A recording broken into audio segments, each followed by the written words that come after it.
Broadcasting from the business capital of the world, this is the Podcast Business News Network. And welcome back, everybody. Many times we don't do this, but we really should. It's something that sometimes we're afraid to do or we have guilt. But on the other side of it, life is so much better. I'm talking about boundaries, setting boundaries in our lives. Why do we want to do it? How do we do it? I'm going to talk with somebody who's got a lot of insight on that.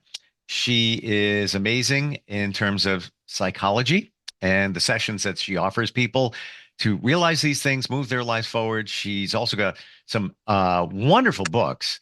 And I'm thinking back, maybe Boundaries is in one of those books. It's in the other room. Is it? It is, right? It's in Love Yourself, Love Your Life, the Create Healthy Relationships. And there you go. Dr. Ann Creekmore is back with us. How are you?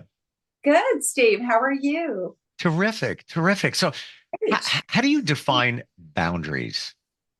Well, I'll do the psychologist thing, Steve, as I do, right? Well, how do you define boundaries?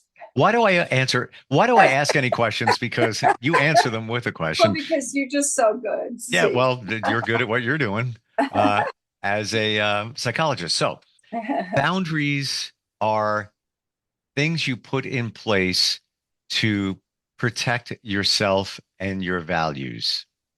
Excellent. I like that definition. Okay. It's coming from experience.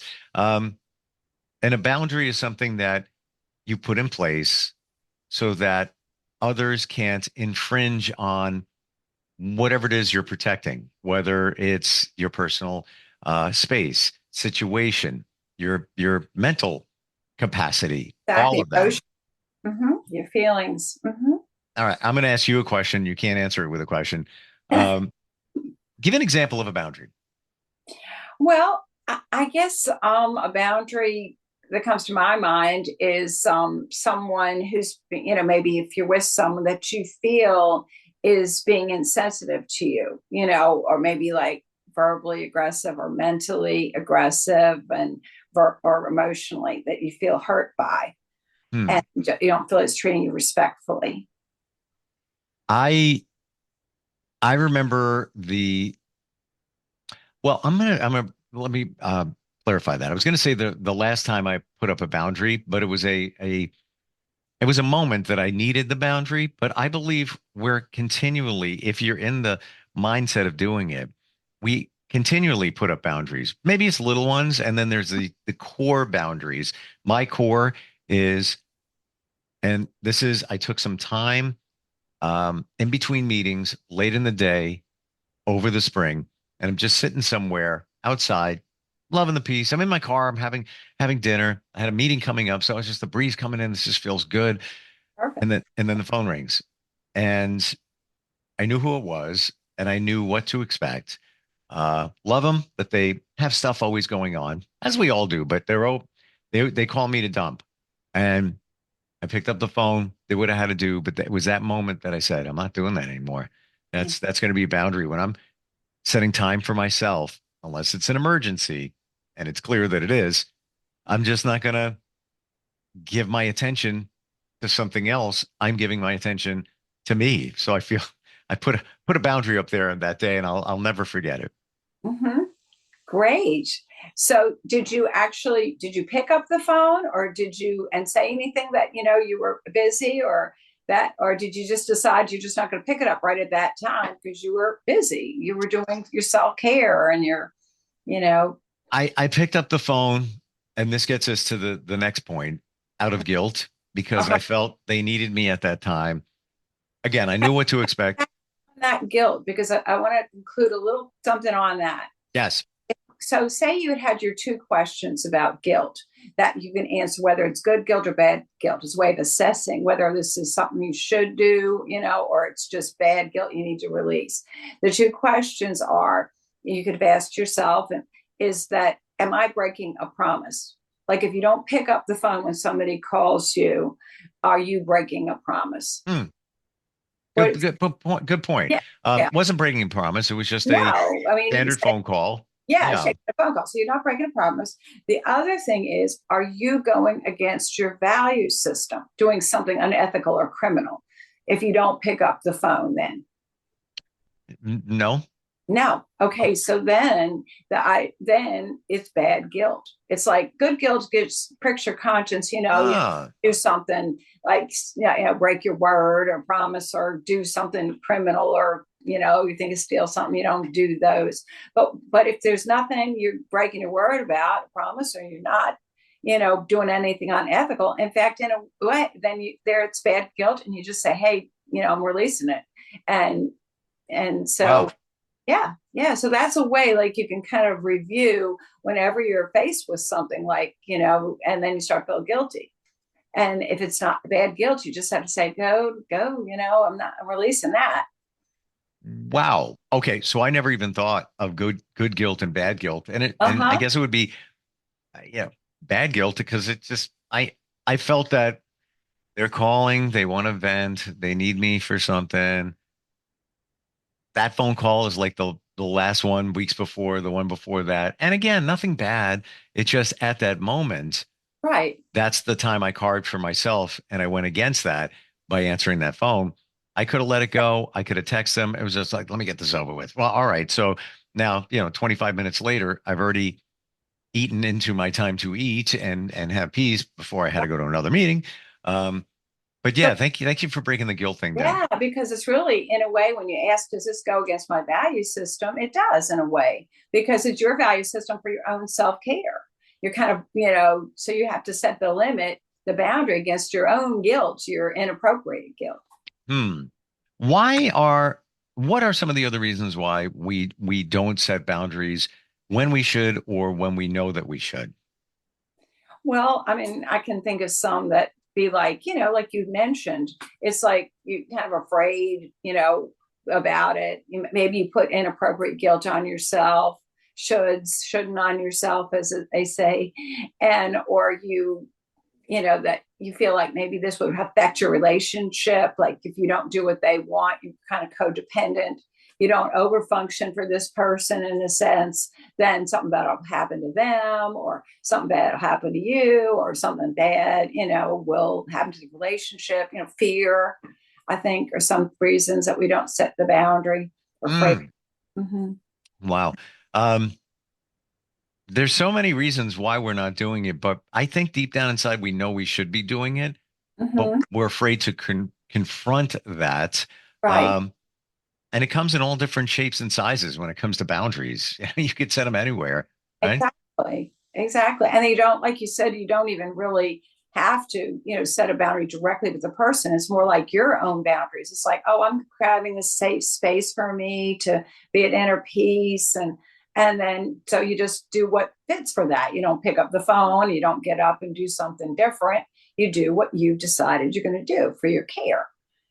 And you don't 100%. tell the person anything, it's not setting it on them. It's just you setting the boundary for yourself to take care of you. As we're talking about this, Anne, I'm thinking that maybe it might be productive, impactful to write down what your boundaries are. I think that's excellent. In fact, before I forget, I just want to say one thing that to correct a little something I just said.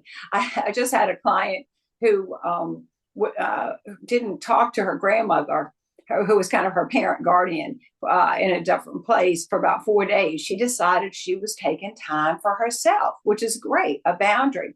But she just blocked her, and she didn't even know, the other person didn't know. So I'm not saying to block somebody and they don't know, but if I mean, it's going to be like a short thing. You can just set the boundary and not pick up that moment. But if it's going to be 4 days, you might want to let them know, hey, I'm going to be in this vacation in my mind and taking care of these things. And Sure. I probably won't be answering. So that's just so that so it came to my mind. Sometimes it's good to tell people what you're doing, but not a small thing like yours. You don't have to say anything. Are boundaries different for different people? Absolutely. Okay. Yes. Uh-huh. Hmm. And I apologize because you asked a good question and I don't remember what we were saying a minute ago. Now we're just talking about different types of boundaries, but I'm Yes. looking at we're talking about writing them down so it's clear Right. in your mind. Yes. Yes. And I was going to bring up, like, there are groups for people, especially people that have had, dysfunction in their family of origin, which is most people probably at some type. They, may become codependent, they're pleasers, and they try to, constantly, respond and do what the other person wants in a way, or overfunction to keep peace or stability. There's CODA groups. There codependent anonymous groups, some of those 12-step groups like, Alcoholic Anonymous or Al-Anon or so on, Overeaters Anonymous. Well, there's the Codependent Anonymous. And they actually have a handbook, like, the big book in AA that has all these rights in it. It talks about what your rights are as a person. And that kind of can be a guide. I'm sure you can just look it up online practically, or you could order it or something. But it gives you kind of, these are all your rights. These are your boundaries. What you would do if you're being healthy and assertive with people. What you can feel comfortable feeling it's okay to have a boundary around. It's funny when you start thinking about it, because, boundaries are one thing, but it all goes back to your values. Like, for me, honesty is important. And if I detect that somebody's not being honest, or they're, kind of skirting something, right away, I'm like, red light goes off. All right. All right. And if it continues, you've got to put a boundary up there. I'm not going to accept it. Same thing with money. Money's a big one. People, need to borrow some money. You want to help them out, but you got to put up a boundary. Right. You have to think about your rights and your needs. You have a right to pay your own bills, right? It's good to help people, but you got to think about taking care of yourself first and paying your own bills first. What do you do if somebody is uncomfortable with your boundary? So let's say you tell them, let's say they call you at all times, and you say, I I just need a moment to myself, and you're being, honest and upfront about it. And when they turn around and say, but I need, I need to talk right now. How do you get around that? Right. Well, what have you tried that's worked? And I think you're thinking of something specific in a way too, right? I'm just giving a hypothetical situation. Okay. Yeah.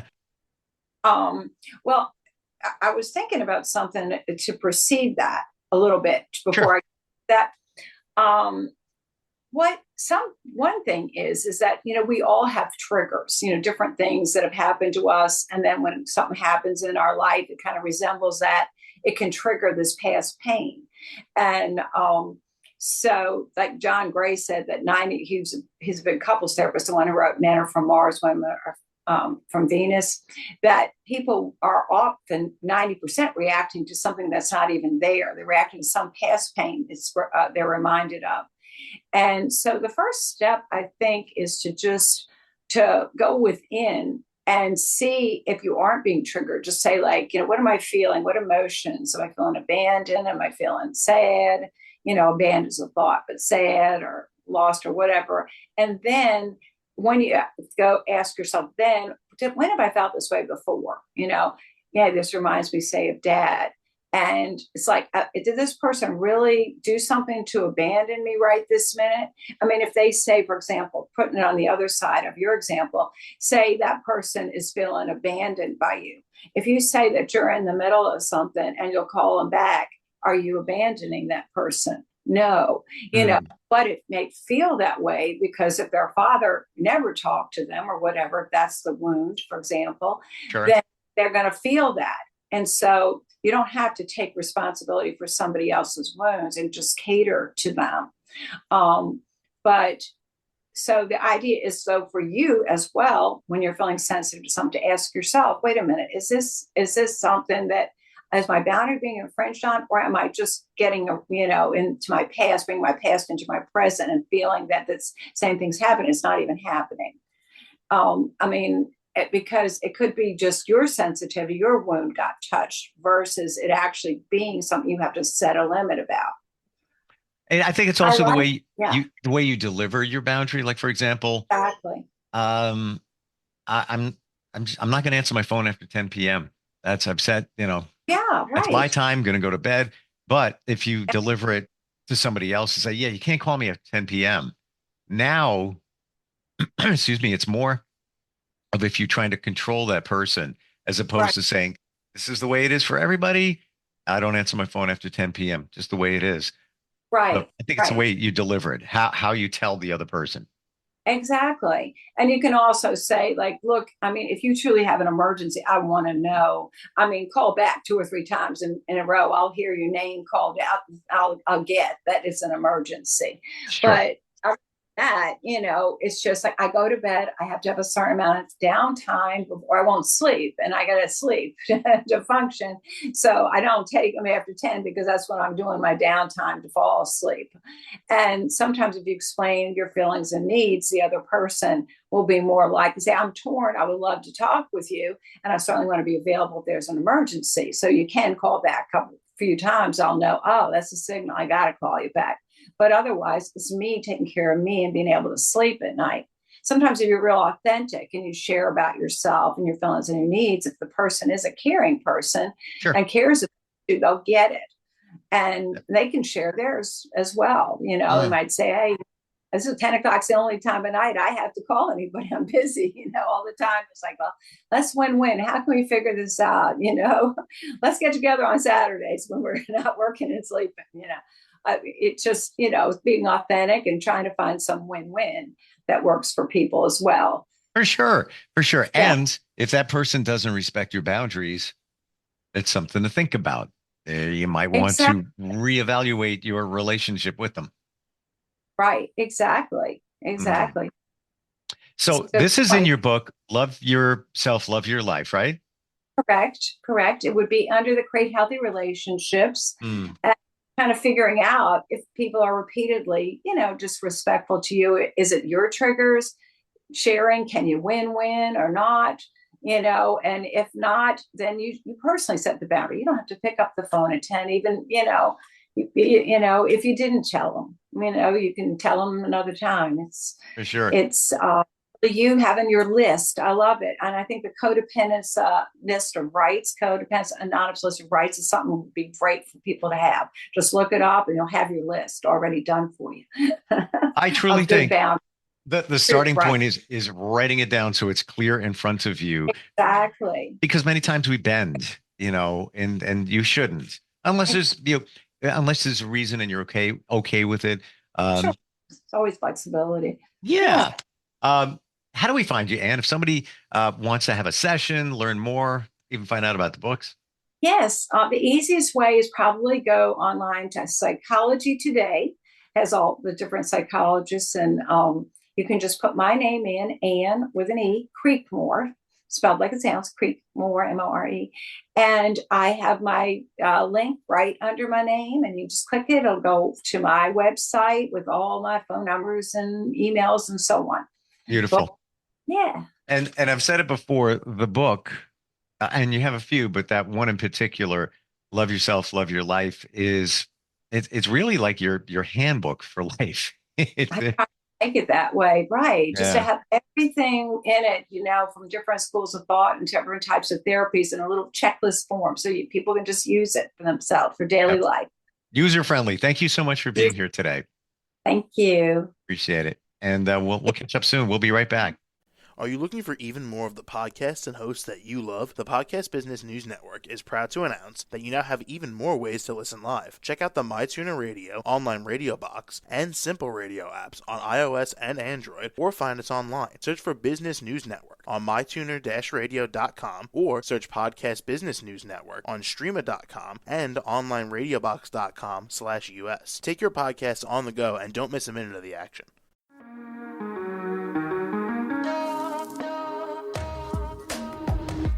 Broadcasting from the business capital of the world, this is the Podcast Business News Network. For nearly 2,000 severely injured veterans, everyday life has become filled with barriers. Day-to-day simple tasks can become pretty daunting. I have to carry my chair up 2 flights of steps or have somebody do it for me. What scares me the most is just the falling. When I'm struggling with my house, I think, to have that one great barrier just knocked down, it's crucial. Home for Our Troops is a wonderful nonprofit that builds a mortgage-free, fully adaptive, handicap-accessible house. And there's no catch. It'll be our very first home. that we've ever owned. This is a game changer. This is where your life begins again. We need you to join us in completing this important mission. Please visit hfotusa.org and help build homes and rebuild lives. Because of you, everything's going to be okay.